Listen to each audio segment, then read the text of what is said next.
Bienvenido a un recorrido por uno de los casos más inquietantes en la historia de Alabama. Antes de empezar, deja en los comentarios desde dónde estás viendo y la hora exacta en que estás escuchando esta narración. Queremos saber qué lugares y qué horas del día o de la noche alcanzan estas historias documentadas. Todo comenzó con una grieta. Eso decían los registros de propiedad del condado de Montgomery cuando la mansión Callaway fue inspeccionada en 1859, un defecto estructural anotado en la evaluación del condado. Años después de los acontecimientos que poco a poco irían encajando las piezas para los historiadores, nadie se preguntó por qué Elizabeth Callaway, viuda adinerada y de sociedad, negó la entrada a topógrafos durante casi 9 años y afirmó que su casa estaba en perfectas condiciones, a pesar de que los vecinos se quejaban de un olor extraño y ruidos inexplicables. La mansión se encontraba a 3 millas fuera de Prattville, Alabama, en una antigua plantación de algodón que una vez fue la más hermosa de la zona. Para 1859 ya estaba en ruinas. Los jardines alguna vez cuidados ahora cubiertos de maleza, las columnas blancas manchadas de moho. La grieta no se descubrió hasta después de la muerte de Elizabeth, cuando su único pariente vivo, un sobrino de Boston, llegó para reclamar su herencia. Lo que los topógrafos descubrieron bajo esa grieta quedaría sin documentar durante casi un siglo. El sobrino, Thomas Callaway, mandó sellar todos los descubrimientos, sobornó a las autoridades locales y regresó a Boston en 15 días. Nunca volvió a Alabama. La casa fue cerrada, el terreno vendido en partes, y la historia de Elizabeth Callaway se perdió en la historia hasta 1962, cuando una estudiante graduada de la Universidad de Tuskegee que investigaba sobre arquitectura anterior a la guerra, desenterró una colección de cartas entre los efectos personales de Thomas Callaway, que donó a una sociedad histórica de Massachusetts tras su muerte en 1891.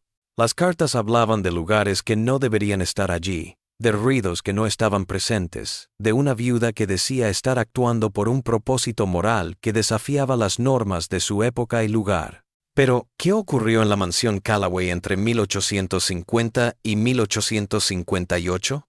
La historia está llena de contradicciones, lagunas en el testimonio y evidencia que no encaja con la narrativa predominante de la época. Esta es la historia de lo que se conoce como el Santuario Olvidado de Alabama. Aunque si era santuario o prisión, es una pregunta que resuena a través de los años. Por lo que parece, Elizabeth Monroe Callaway nació en 1810 en una acaudalada familia de Charleston que tenía parientes en todo el sur. Su matrimonio con el hacendado James Callaway en 1830 unió las antiguas riquezas del sur con las nuevas riquezas agrícolas.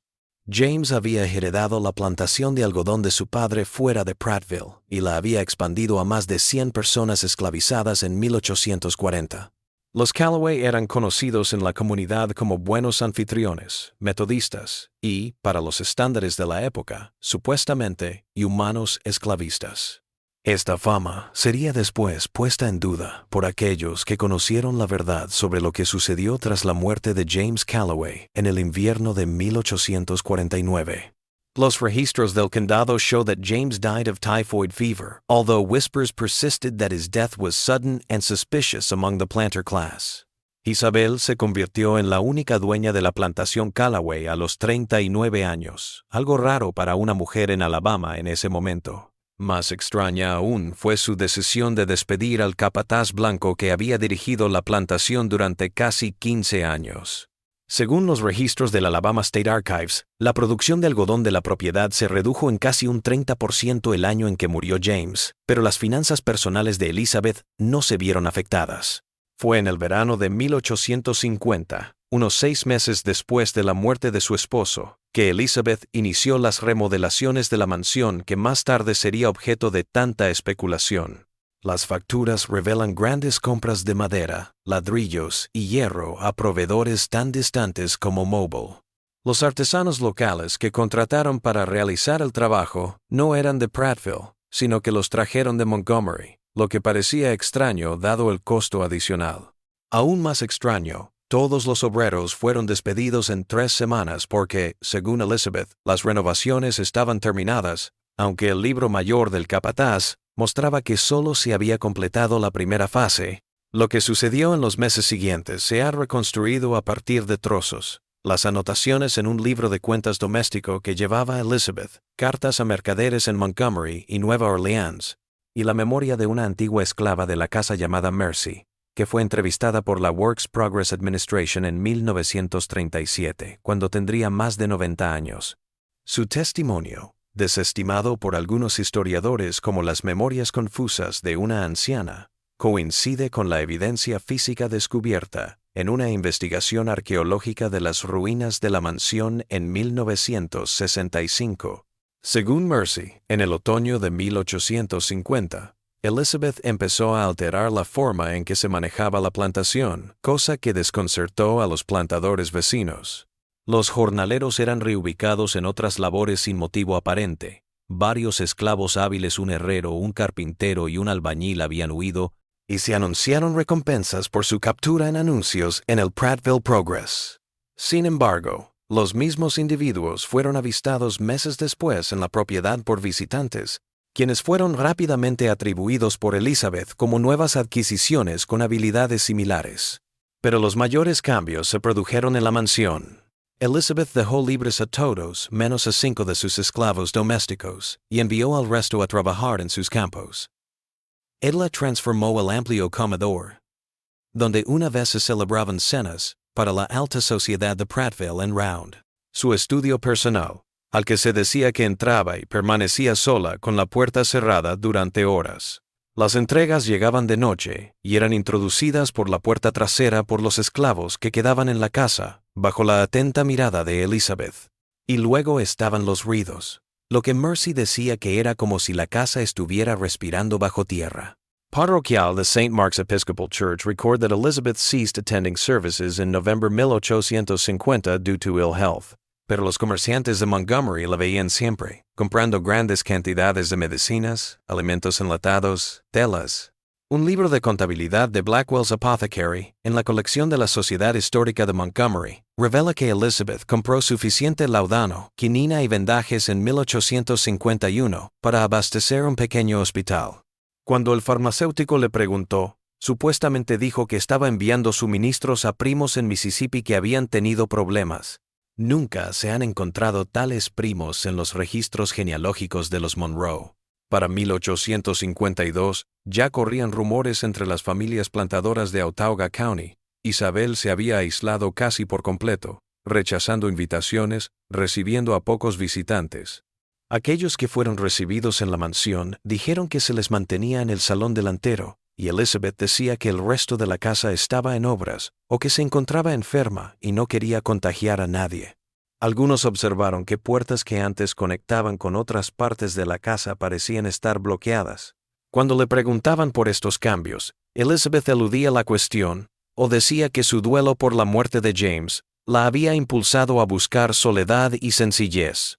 Más alarmante para sus vecinos era la forma en que parecía llevar la plantación.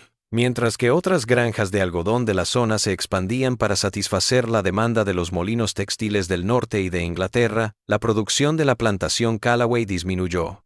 Pero no había nada que indicara que Isabel estuviera en apuros económicos. De hecho, los registros bancarios de Montgomery revelan depósitos regulares de grandes cantidades en sus cuentas provenientes de Ohio y Pensilvania, descritas genéricamente como retornos de inversión. Fue en la primavera de 1853 cuando se produjo la primera desaparición registrada asociada con la plantación Callaway. Un joven llamado William Henson, que acababa de llegar de Virginia para trabajar como tutor de una familia vecina, desapareció tras visitar a Elizabeth la tarde en que desapareció. Su amo, Jonathan Prescott, el dueño de la plantación de al lado, anotó en su diario que Henson había preguntado por la historia local y que quería hablar con Elizabeth sobre el folclore. Henson nunca regresó de este viaje, y cuando Prescott escribió a Elizabeth preguntando por él, ella dijo que el joven se había quedado solo un rato y que tenía pensado ir a Mobile. Nunca se encontró rastro de William Henson, a pesar de los anuncios en los periódicos de todo Alabama. Esta desaparición podría haber sido por los peligros de viajar por la Alabama rural si hubiera sido un caso aislado. Pero en los siguientes 5 años, Según los archivos recopilados por el historiador aficionado Robert Daniels en su libro de 1958, The Mysteries of Autauga County, al menos 7 personas desaparecieron tras haber estado en la plantación Callaway. Entre ellos, un vendedor ambulante, un agrimensor del condado, 2 abolicionistas de Filadelfia que estaban de paso, y 3 esclavos de las plantaciones vecinas que inicialmente se pensó que habían huido. En ninguno de estos casos fue nombrada Elizabeth Callaway. Las desapariciones fueron investigadas por distintas autoridades y en tiempos distintos. No fue hasta décadas después que los registros se analizaron juntos que el patrón se hizo evidente. Pero los relatos de la época indican que la mirada sospechosa del pueblo ya se había vuelto hacia la viuda y su cada vez más aislada propiedad. Una carta del médico de Prattville, el Dr. Samuel Whitfield, a su hermano en Savannah, julio de 1855. La viuda se ha vuelto tan rara como las viejas historias de mujeres locas por el dolor. Observa que fue convocado a la plantación para atender lo que Elizabeth llamó una fiebre entre el personal doméstico. Pero a quien le dejaron revisar fue a un viejo esclavo que mostraba signos de desnutrición y no de enfermedad. P.D. Dr. Whitfield relata que escuchó ruidos tras las puertas cerradas que indicaban que había otros en cautiverio, pero que cuando pidió ver más pacientes, Elizabeth se negó y se plantó ante la puerta del sótano, diciendo que era peligroso por las inundaciones recientes. Esta carta es la primera referencia escrita de actividad extraña en el sótano de la mansión, el lugar que más tarde sería el centro de la investigación. Los planos originales de la mansión Callaway, presentados al condado en 1828, cuando el padre de James construyó la casa, revelan un pequeño sótano de raíces como era común en las casas de la época. Pero la excavación arqueológica de 1965 descubrió todo un complejo de estancias subterráneas que se extendía mucho más allá de la casa, con sofisticadas técnicas de construcción y ventilación. Los pozos de ventilación se camuflaban en el jardín como elementos decorativos. Para 1856, el aislamiento de Elizabeth era casi total. Los recibos de entrega indican que los suministros se dejaban al borde de la propiedad, y el pago era recogido por un solo esclavo que se negaba a hablar más de lo necesario.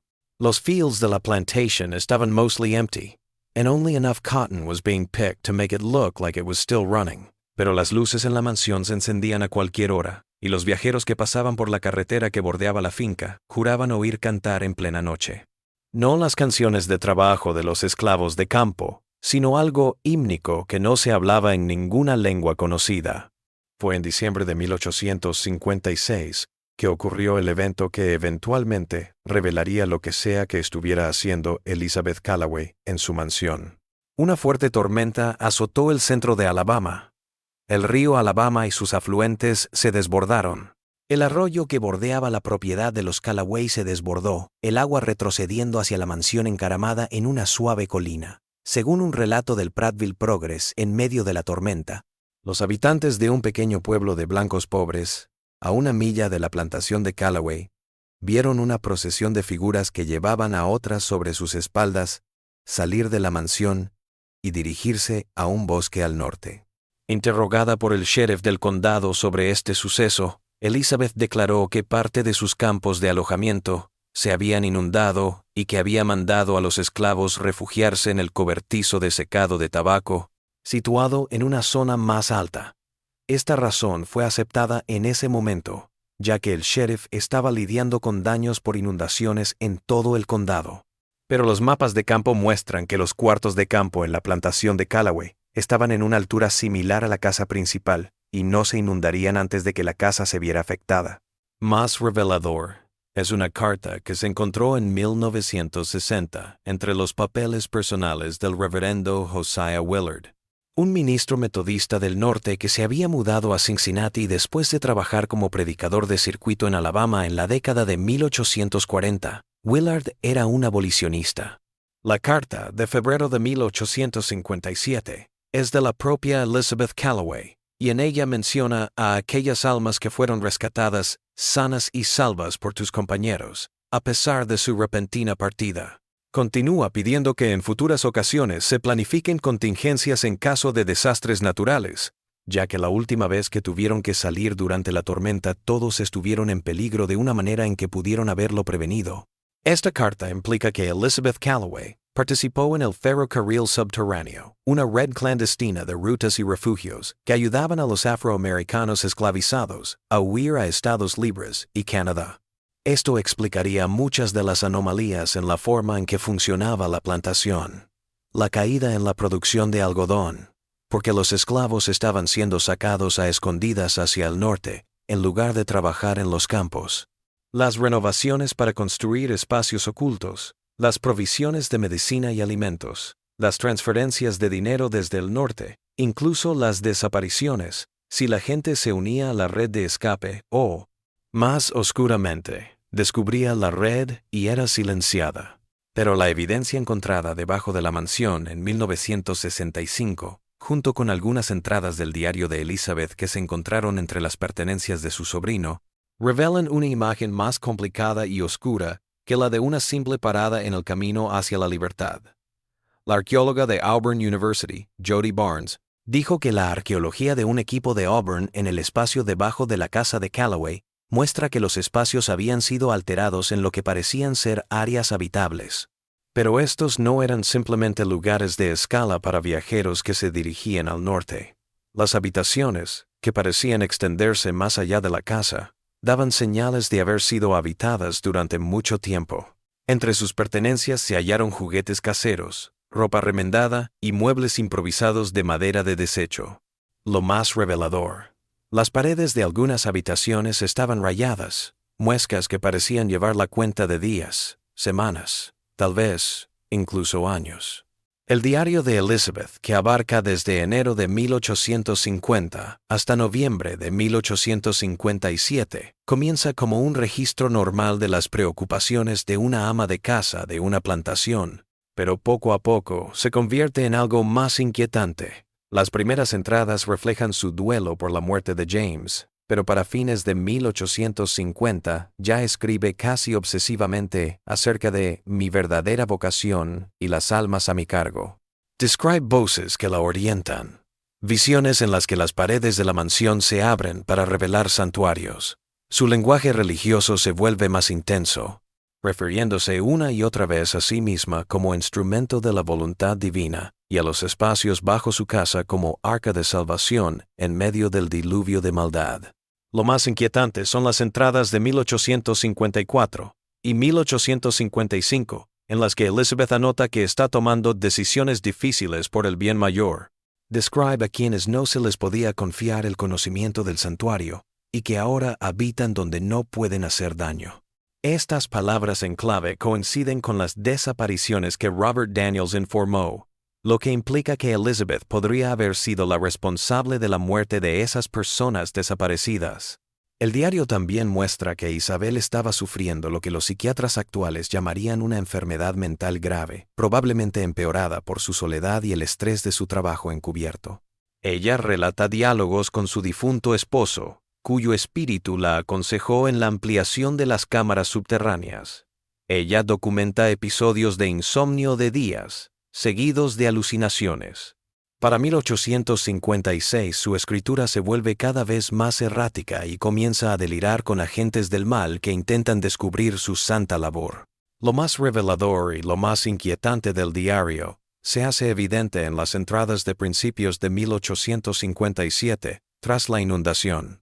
Isabel relata luchas con aquellos que he salvado, y ahora ingratos por su salvación.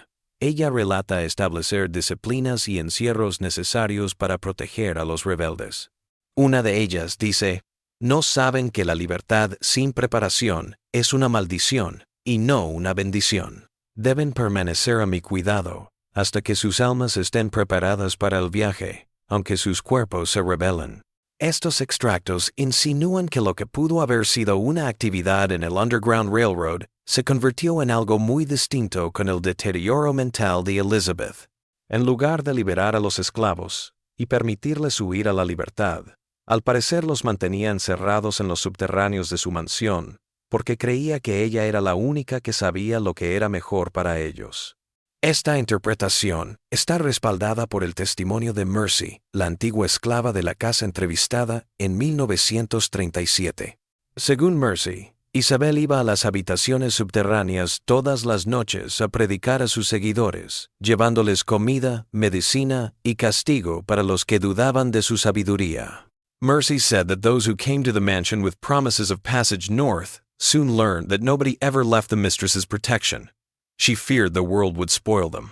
El destino de los atrapados debajo de la casa de los Callaway se hizo evidente en el verano de 1858, cuando una intensa sequía azotó el centro de Alabama. Aunque su testimonio fue desestimado por su edad avanzada, la evidencia física que se descubrió más tarde coincide con su descripción de la colección de almas de la amante que se encontraba debajo de la casa. Se secaron todos los pozos de la zona y el agua se convirtió en oro. Según los registros de las plantaciones vecinas, Elizabeth empezó a pedir cantidades inusuales de agua y a ofrecer precios altos por el transporte. Cuando se le reclamó por tales peticiones, adujo que su propio pozo se había derrumbado y que necesitaba el agua para uso doméstico y para los pocos trabajadores que le quedaban en el campo. Fue en estos días que las sospechas locales sobre la viuda alcanzaron su punto más alto. Jonathan Prescott, el hacendado vecino que había tenido en su empleo al desaparecido tutor William Henson, anotó en su diario que se veía humo en la mansión Callaway a horas extrañas. Pero Elizabeth había despedido a su cocinera hacía meses. También he grabado sonidos de lamentos como voces que gritan que emanan de la mansión en noches tranquilas. El punto de inflexión se produjo en agosto de 1858, cuando se produjo un incendio en una de las dependencias de la propiedad de Callaway. El fuego, que se podía ver desde Prattville, hizo que algunos de los habitantes montaran a caballo y fueran a ayudar. Elizabeth se negó a dejarlos entrar en la propiedad, bloqueando la puerta con una escopeta y diciendo que podía manejarlo con su propia gente.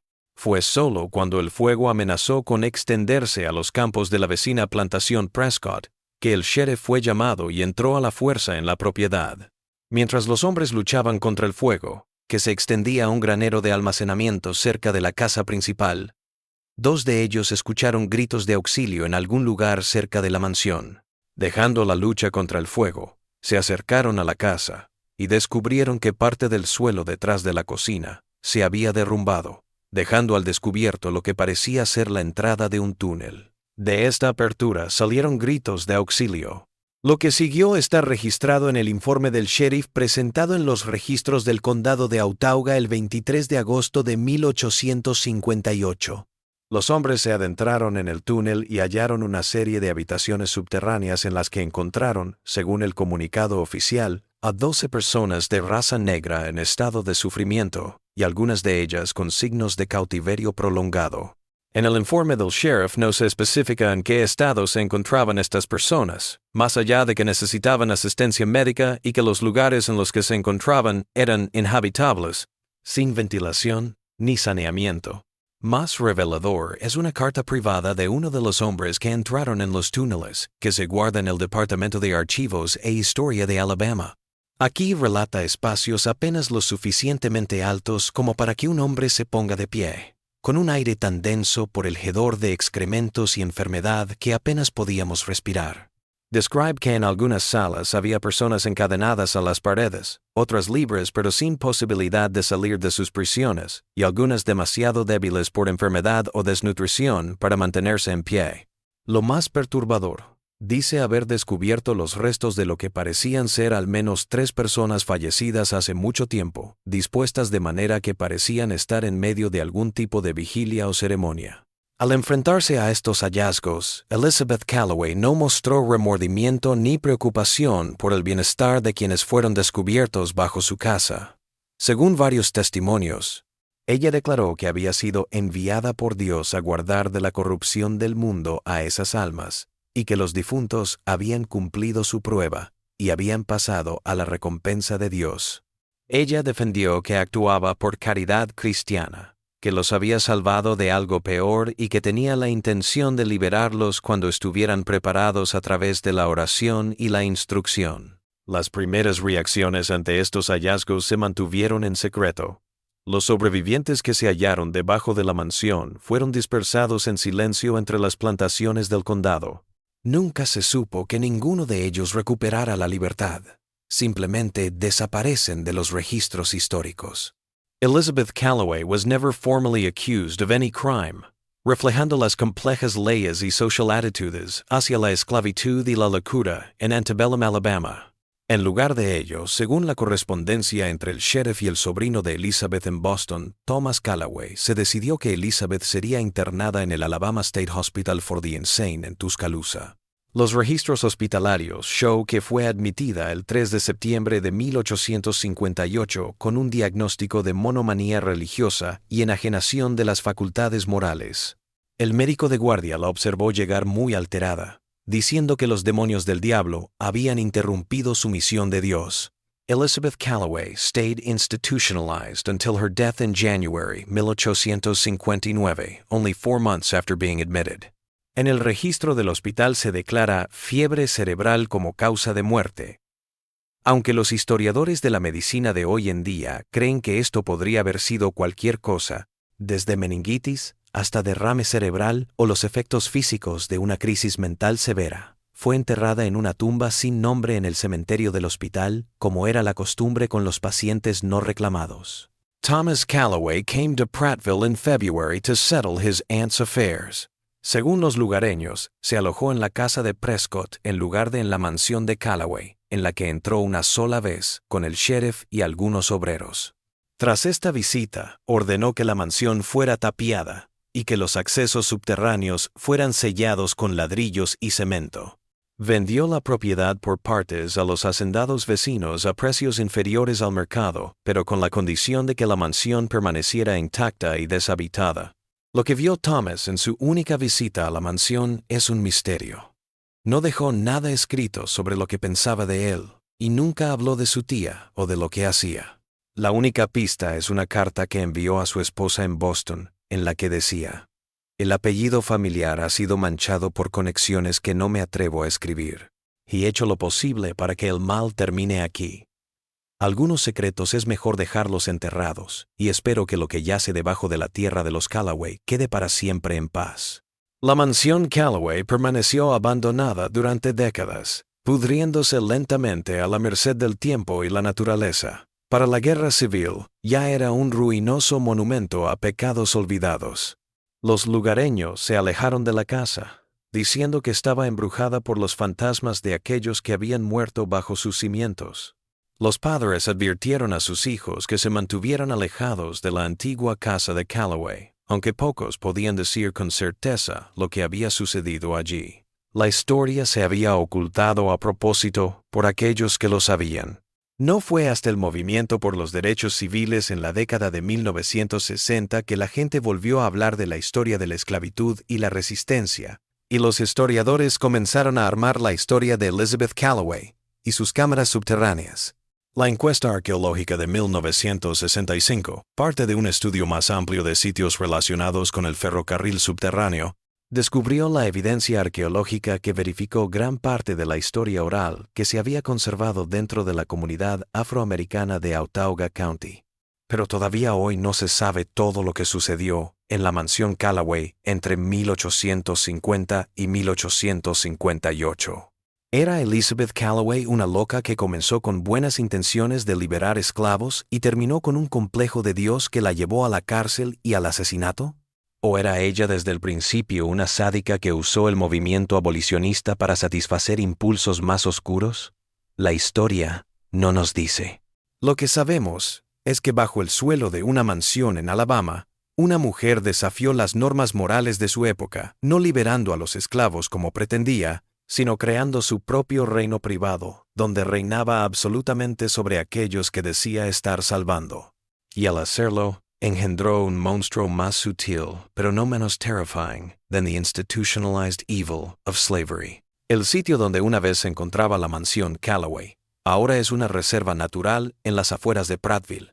Pocos de quienes lo visitan conocen su pasado o sospecharían, al observar el tranquilo bosque de robles que ahora crece sobre su antigua base, que allí una vez prosperó tanta oscuridad. Pero los historiadores locales dicen que los detectoristas de metales y los arqueólogos aficionados a veces encuentran cosas en los campos cercanos, botones, monedas, pequeños objetos personales que podrían haber pertenecido a personas que se detuvieron en el refugio de Elizabeth Callaway. Quizás lo más inquietante de todo fue un hallazgo realizado durante una sequía en 1954, cuando el arroyo que una vez formó el límite oriental de la propiedad de Callaway se secó por completo. En el lecho del arroyo, un pescador local descubrió una cajita de hojalata y una nota manuscrita. El papel estaba muy estropeado, pero la restauración logró salvar parte del texto. Si estas palabras se encuentran, sabed que existimos. Éramos 15 almas bajo el piso de la viuda. Gritamos por ayuda cada noche. Recuérdanos. La nota no estaba firmada, y los intentos de fechar el papel o reconocer la escritura no han tenido éxito. Hoy en día, la historia de Elizabeth Callaway y sus cámaras subterráneas se encuentra en ese espacio entre la historia registrada y el folclore local. Algunos académicos descartan los aspectos más sangrientos como exageraciones producto de la tendencia humana a monstruosizar lo desconocido. Otros dicen que la evidencia física y los documentos sobrevivientes revelan una imagen de crueldad humana que no necesita exageración para horrorizar. Lo que es cierto es que en los años previos a la Guerra Civil, en una mansión en las afueras de Prattville, Alabama, algo sucedió que toda una ciudad trató de olvidar. La viuda que se decía guiada por Dios construyó un submundo debajo de su casa, y los que entraban en él se veían envueltos en una pervertida forma de salvación de la que muchos no pudieron salir con vida. Las grietas en la piedra, registradas tan mundanamente en los archivos del condado de 1859, ocultaban una ruptura mucho más profunda en el alma humana, una oscuridad que aún resuena para aquellos que saben escuchar susurros.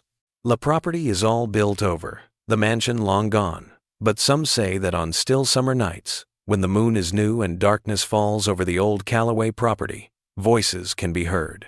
No gritando de dolor o miedo, sino cantando himnos en idiomas que nadie de la zona reconoce. Si son las voces de los muertos que claman por reconocimiento, o solo el viento que sopla a través de los espacios vacíos que aún persisten bajo la tierra, solo quienes los escuchan pueden juzgarlo. La viuda Callaway y su búnker subterráneo son uno de los rincones más inquietantes de la historia de Alabama. Un recordatorio de que el mal puede esconderse tras una fachada de bondad, y de que el camino al infierno puede estar empedrado de buenas intenciones. En el ambiguo terreno moral de la América anterior a la Guerra Civil, Elizabeth Callaway forjó su propio retorcido código ético, donde salvación y cautiverio se confundieron y la libertad siempre quedó fuera de su alcance. Parte de la evidencia más convincente sobre el santuario de Elizabeth Callaway proviene de una serie de artefactos encontrados durante la encuesta arqueológica de 1965, escondidos debajo de una tabla de piso suelta en lo que había sido el estudio privado de Elizabeth. Los investigadores descubrieron una caja de hojalata llena de objetos que parecían dar una idea de la mente de la viuda y de las personas que mantenía prisioneras debajo de su casa. Entre ellas, un pequeño diario de cuero, que no era de Isabel, sino de una mujer llamada M. Históricamente se ha especulado que esto pudo haber sido escrito por una mujer llamada Miriam, registrada en los archivos de Callaway Plantation como una esclava doméstica comprada en 1845. El diario, de apenas 12 páginas, parece haber sido escrito mientras estaba prisionero en las celdas subterráneas. La letra es irregular, como si hubiera sido escrita en la oscuridad o por alguien herido. La mayoría de las entradas no están fechadas, pero las alusiones al cambio de estaciones sugieren que el diario abarca al menos un año. Una dice, la ama viene de noche con la Biblia en la boca y sombras en los ojos. Habla de redención mientras las cadenas en mis tobillos se aprietan. 3 más llegaron ayer con los ojos vendados y llorando. Ella les dice, este es el camino hacia la libertad. Pero no hay camino, solo habitaciones que conducen a otras habitaciones, todas cerradas con llave desde fuera. Otra anota el espacio físico. Oímos la casa arriba, los pasos como truenos sobre nuestras cabezas. El aire fluye por conductos en las paredes. Su diseño, dice orgullosa, para mantenernos vivos. Pero el aire nunca es suficiente, nunca es limpio, siempre denso con nuestros miedos y enfermedades. Algunas de las salas están unidas por pasadizos tan estrechos que solo los niños pueden recorrerlos. Se convierten en nuestros mensajeros, nuestra única manera de saber quién más está aquí sufriendo. Lo más inquietante es una entrada que parece ser de las últimas. Nathaniel murió anoche, el 3 de este mes. Su cuerpo permanece, como los otros, hasta que el olor se vuelve insoportable, incluso para la ama. Cuando los visita, afirma que sus almas han graduado de su escuela terrenal. Ella habla de ellos como si su muerte fuera su propósito, no su sentencia. He enterrado este diario con la esperanza de que alguien recuerde que estuvimos aquí. Si estás leyendo esto, teníamos nombres, sueños, familias. Recuerda que estuvimos aquí. También en la caja de hojalata había un mapa dibujado a mano de los túneles subterráneos, al parecer por la propia Isabel. Las salas están bautizadas con nombres bíblicos: Gethsemane, Jericho, Eden, Gólgotha, y anotaciones de qué habitaciones se usaban para qué. Algunas llevan la etiqueta de enseñanza o reflexión, otras nombres más siniestros, como corrección o purificación. Lo más inquietante es una pequeña sala señalizada solo como transición, donde arqueológicamente se ha interpretado que se guardaban los fallecidos en cautiverio antes de ser enterrados. Un tercer objeto de la caja es quizás lo más revelador de la retorcida visión del mundo de Isabel. Es una copia manuscrita de un sermón sin atribución, probablemente de un texto que Isabel trajo consigo a su reclusión. El texto, subrayado en varios puntos, dice: «La verdadera misericordia a veces exige encierro corporal para salvar el alma. Como el padre limita al hijo para que no se lastime, el pastor a veces encierra al rebaño para protegerlo de los lobos. Son demasiado inocentes para temer. El mayor amor es el que niega el consuelo por la salvación eterna». En los márgenes, Isabel había anotado: «Mi excusa. Comprenderán en el cielo lo que combaten en la tierra». El estudio arqueológico también mostró cómo el complejo subterráneo actuó como un ecosistema en sí mismo. Conductos de ventilación, camuflados en adornos de jardín, apenas movían aire. Un sistema refinado de alcantarillado alejó los desechos de las áreas habitables, aunque estaba lejos de ser suficiente para la cantidad de personas encerradas allí. Lo más ingenioso y perturbador fue una red de tubos de Bose que conectaban el estudio privado de Elizabeth con cada cámara subterránea, lo que le permitía espiar y reprender a sus prisioneros sin tener que bajar al mundo de las tinieblas, a menos que lo deseara. Lo que ha intrigado a los historiadores durante años es cómo una mujer sin formación arquitectónica diseñó y construyó una estructura tan compleja. La respuesta puede estar en las desapariciones que se registraron en los primeros años de su viudez. El topógrafo, el albañil y el carpintero desaparecidos podrían haber sido obligados a construir el complejo subterráneo antes de convertirse en sus primeros habitantes permanentes. Esta teoría se basa en las marcas halladas en las paredes internas de las cámaras durante la prospección arqueológica. En una de ellas, cubierta parcialmente por marcas posteriores de tiza, se descubrió una inscripción: Martin Coopermith, Mason, Charleston. Inició labores el 12 de septiembre de 1850. Prisión preventiva a partir del 23 de noviembre. No se ha encontrado ningún masón con ese nombre en los registros de Charleston. Aunque un tal Martin Coopermith anuncia en un periódico local, Charleston Mercury, de 1849, sus servicios de albañilería para casas de caballeros. El laberinto debajo de la casa de Callaway es una de las perversas ironías del sur anterior a la guerra civil. Una edificación aparentemente para liberar esclavos que en cambio creó otra forma de cautiverio. Una motivada no por ganancia o teoría racial, sino por una visión religiosa distorsionada, quizás más aterradora por surgir de lo que pudo haber sido una preocupación humanitaria genuina. La metamorfosis de Elizabeth Callaway, de viuda afligida a líder mesiánica, no surgió de la noche a la mañana. Los antecedentes históricos señalan diversos elementos que pudieron haber afectado su estado mental. La muerte de su esposo liberó de las convenciones sociales que la habían encorsetado como ama de plantación. El aislamiento de su propiedad en la zona rural de Alabama dejó sus deeds sin control, y las profundas contradicciones morales de la sociedad sureña de antes de la guerra, una sociedad que se enorgullecía de la virtud cristiana y, sin embargo, practicaba la esclavitud. Crearon el ambiente para su delusión de que la verdadera libertad solo podía lograrse a través de la purificación bajo su guía espiritual. P.D. Dr. la historiadora y psicóloga Elena Whitman, quien ha investigado a fondo el caso Callaway, plantea en su estudio de 1983 que Elizabeth podría haber padecido lo que hoy se conoce como trastorno bipolar con rasgos psicóticos, provocado por la muerte de su esposo y el conflicto moral de ser esclavista con tendencias abolicionistas. Los datos indican que Elizabeth Callaway inicialmente tuvo la intención de ayudar a esclavos a huir al norte, escribe la Dra. Whitman. La correspondencia con abolicionistas conocidos en Ohio y Pensilvania respalda esta interpretación. Pero a medida que su cordura se desvaneció, sus delirios mesiánicos convirtieron lo que podría haber sido una parada en el ferrocarril subterráneo en algo mucho más oscuro, un feudo personal donde podía ser la salvadora de cautivos que no tenían más opción que soportar su comportamiento errático. Esta lectura se ve reforzada por cómo el diario de Elizabeth va cambiando con el tiempo. Sus primeros textos revelan sus debates con la moralidad de la esclavitud tras la muerte de su esposo.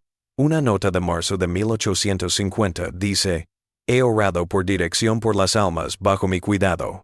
James thought their servitude was God's will, but I couldn't reconcile the words of Christ with the screams I heard in the quarters at night». Debía haber otra manera. Para junio del mismo año, su vocabulario cambia. He sido llamada. El Señor me reveló que yo sería el instrumento de salvación. La libertad pasa por la liberación espiritual, y yo soy el único elegido para guiarlos.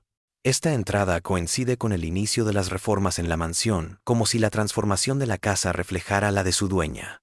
Para 1852, ya se puede percibir en sus escritos rasgos de delirio. Se oponen a mi enseñanza, ingratos al sacrificio que hago por preservarlos de la corrupción del mundo. No comprenden que lo que interpretan como prisión es el capullo en el que se transformarán sus almas. Debo ser firme, aunque su ingratitud me hiera. Esta es la carga de los elegidos. Lo que hace tan inquietante el caso de Callaway no es solo el daño que causó a quienes estaban cautivos debajo de su casa, sino la forma en que revela la línea entre la ayuda y la opresión, entre el rescate y la prisión. Elizabeth Callaway seems to have thought until her death that she was doing a Christian act of charity. El camino a su infierno personal estaba lleno de buenas intenciones. La reacción de la comunidad a los hallazgos en la mansión Callaway también dice mucho sobre la sociedad de Alabama antes de la Guerra Civil. La decisión de resolver el caso en silencio, encerrando a Elizabeth en un manicomio en lugar de acusarla de secuestro y asesinato, o liberar a sus cautivos como ella les había prometido, revela la prioridad de la clase esclavista: preservar el sistema de esclavitud a toda costa. Jonathan Prescott, the neighboring planter whose diary gives us most of what we know about these events, noted in October 1858, "The matter at the sea place has been settled to the satisfaction of all concerned. El estado de la desdichada señora hizo innecesario cualquier informe público de los acontecimientos y de hecho indeseable. Lo extraño de su locura, que estaba liberando algo, podría despertar ideas peligrosas si se extendía. Es mejor que todo quede en el olvido. Esta conspiración de silencio tuvo éxito. Durante casi un siglo, la historia de Elizabeth Callaway y su refugio subterráneo se transmitió de boca en boca dentro de la comunidad afroamericana del centro de Alabama, descartada por los historiadores blancos como folclore, hasta que la evidencia física descubierta en la década de 1960 hizo que negarlo fuera imposible. Quizás lo más trágico de la historia de los Callaway es lo que les sucedió a los que sobrevivieron a su cautiverio bajo la mansión. Los registros históricos muestran que tras su descubrimiento se repartieron 12 personas, 7 mujeres, 3 hombres y 2 niños, en las plantaciones vecinas. Sus nombres en escrituras de propiedad: Mercy, Nathaniel, Sarah, Eliza, William, Joseph, Harriet, Rebecca, Samuel, Grace, y 2 niños listados, solo como Girl Approx. 7 years y Boy Approx. 10 years.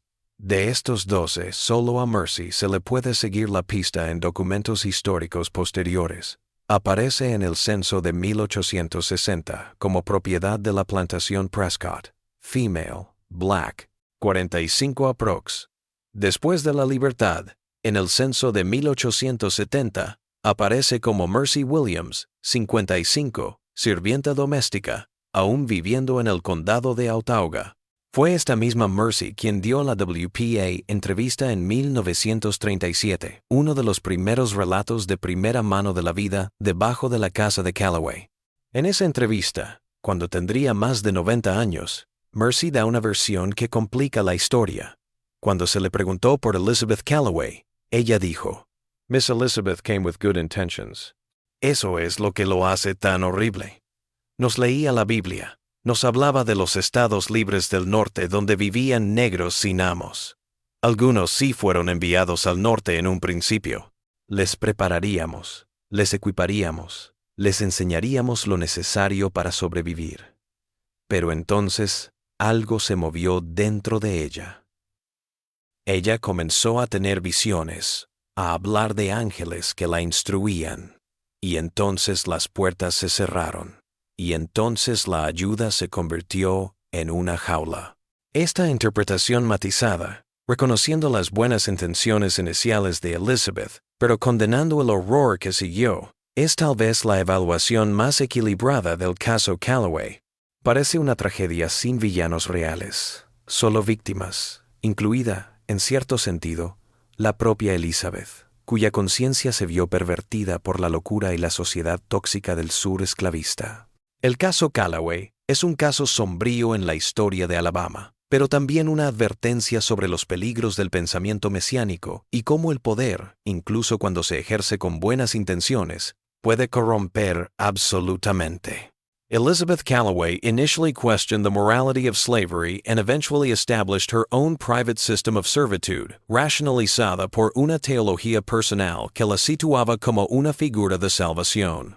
La narrativa también ilustra la ambigüedad moral del sur anterior a la guerra civil, donde incluso los actos de resistencia contra la esclavitud podían ser distorsionados por la misma lógica de posesión y control que definía a la esclavitud. Isabel rechazó la justificación económica de la esclavitud solo para sustituirla por una espiritual, cambiando una esclavitud por otra y conservando su autoridad absoluta. En cuanto a la mansión de Calloway, la naturaleza hace tiempo que reclamó el lugar. La última pared en pie se derrumbó en una tormenta en 1943 y hoy en día solo quedan los cimientos de piedra y algunos ladrillos sueltos para señalar dónde una vez estuvo la casa. Las entradas a las cámaras subterráneas, selladas por Thomas Calloway en 1859, nunca fueron reabiertas, pero el radar de penetración terrestre en 1998 confirmó que las cámaras todavía existen, aunque ahora están parcialmente inundadas e inaccesibles. Las actitudes locales hacia el sitio han cambiado con el tiempo. Una vez evitado como lugar de mal agüero, el antiguo emplazamiento de Calloway está señalizado con una pequeña placa que reconoce su significado histórico, pero que solo menciona de forma vaga las conexiones con el ferrocarril subterráneo. Se han propuesto planes para un marcador histórico más completo que narra la historia completa de Elizabeth Calloway y sus cautivos, pero siguen siendo controvertidos, con algunos historiadores locales que creen que el sitio debe conservarse como un recordatorio de un pasado oscuro de Alabama, mientras que otros creen que la memoria de las víctimas de Elizabeth se serviría mejor permitiendo que su lugar de sufrimiento se desvaneciera de la tierra. Lo que no puede borrarse es lo que su historia ha hecho por la historia. El caso Calloway nos recuerda que las decisiones morales del pasado rara vez fueron tan sencillas como pueden parecer en retrospectiva, que las motivaciones humanas son complejas y contradictorias, y que el potencial para la bondad y la crueldad puede coexistir en un mismo corazón. Para los historiadores del Underground Railroad y la resistencia a la esclavitud, la mansión de Calloway es un contrapunto sombrío a las historias de abolicionistas heroicos y escapes audaces. Es un recordatorio de que no todos los que decían dar refugio Lo hacían sin un alto precio propio. Al final, tal vez el mejor monumento a las víctimas del sótano de los Calloway no sea una placa, sino la promesa de recordarlas, de reconocer que detrás de las versiones limpias de la historia, hay personas con esperanza, traición, resistencia, perseverancia. Las voces que entonaban himnos en la noche bajo una casa de plantación de Alabama están ahora calladas, pero su eco persiste para quienes quieran escuchar las verdades inquietantes que tienen que enseñarnos sobre nuestro pasado colectivo. El sol se pone sobre lo que una vez fue la plantación de Callaway, arrojando sombras sobre las ruinas cubiertas de maleza de lo que una vez fueron sus bodegas subterráneas. Uno podría imaginar que todavía albergan los espíritus de aquellos que vivieron y murieron allí. No como fantasmas, sino como ecos de la memoria en una tierra que ha visto lo peor y lo mejor de la humanidad. Su historia, casi olvidada, es hoy un testimonio de la capacidad humana de sobrevivir en las peores condiciones y una advertencia de cómo el deseo de hacer el bien puede pervertirse cuando se combina con el poder absoluto. La última noticia que se tiene de Elizabeth Callaway es de un cuidador del Alabama State Hospital for the Insane, que escribió en su diario en enero de 1859. La viuda pasó hoy, todavía abrazada a la pequeña Biblia que no soltaba ni en sus momentos más salvajes. Se lleva sus verdaderas intenciones a la tumba, dejando tras de sí solo interrogantes que resuenan en las cámaras que diseñó, cámaras que, como su visión pervertida de salvación, prometieron luz, pero solo trajeron oscuridad. Esos cuartos debajo de la mansión Callaway, ahora sellados al acceso humano, siguen siendo la encarnación de una de las mayores ironías de la historia. Un lugar construido en nombre de la libertad que se convirtió en una de sus expresiones más completas. Un refugio que era una prisión, concebido en compasión pero ejecutado en crueldad.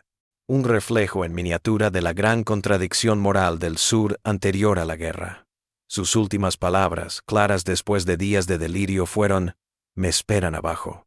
Si este fue un último momento de cordura y arrepentimiento o solo otro de sus delirios, nadie lo sabe.